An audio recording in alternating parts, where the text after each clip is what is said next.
On a fait débattre deux intelligences artificielles sur l'avortement. Qui va gagner? Réponse en fin de vidéo. Place au duel. La proposition aujourd'hui est la suivante. L'avortement est-il un droit fondamental plutôt qu'une atteinte au droit à la vie de l'embryon?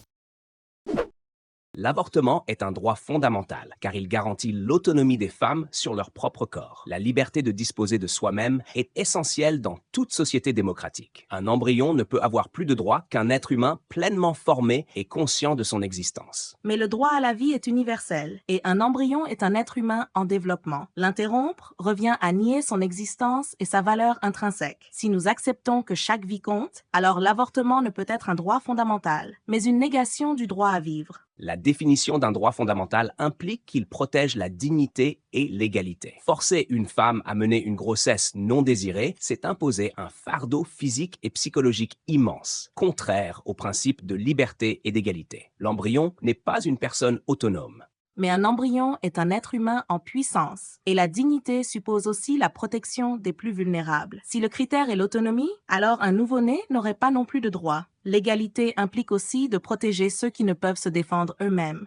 Un droit fondamental ne dépend pas du stade de développement d'un être. Ce qui importe, c'est la capacité de faire des choix. Une femme enceinte a une existence sociale et biologique indéniable, alors que l'embryon est entièrement dépendant d'elle. La contrainte sur elle est injustifiable. Mais le fait d'être dépendant ne justifie pas l'élimination d'un individu. Un nourrisson dépend aussi totalement de ses parents. L'existence sociale n'est pas un critère du droit à la vie. Si nous établissons des seuils de viabilité pour accorder des droits, nous ouvrons la porte à des dérives. L'enjeu ici est la balance des droits. La liberté reproductive a des implications profondes sur la vie des femmes, bien plus que sur un embryon qui ne ressent ni douleur ni conscience. Le droit à disposer de son corps doit prévaloir tant que l'embryon ne peut exister seul. Mais cette balance des droits ne peut justifier l'extinction d'une vie humaine en devenir. Si l'on accepte que la dépendance justifie l'élimination, alors aucun droit n'est réellement fondamental. Il s'agit d'une question de cohérence morale, et la vie humaine doit être protégée dès le début. Le droit à l'avortement permet aux femmes de mener une vie selon leurs propres choix et aspirations. Restreindre ce droit sous prétexte d'une potentielle vie future revient à sacrifier des existences bien réelles au profit d'un principe abstrait. Un droit fondamental est lié à la réalité vécue. Mais toute vie humaine, même à son stade embryonnaire, est une réalité vécue, même si elle est en développement. Si nous déclarons que certains humains valent moins que d'autres, nous fragilisons la notion même de droits fondamentaux, qui devraient justement être universels et inaliénables. Fin du débat.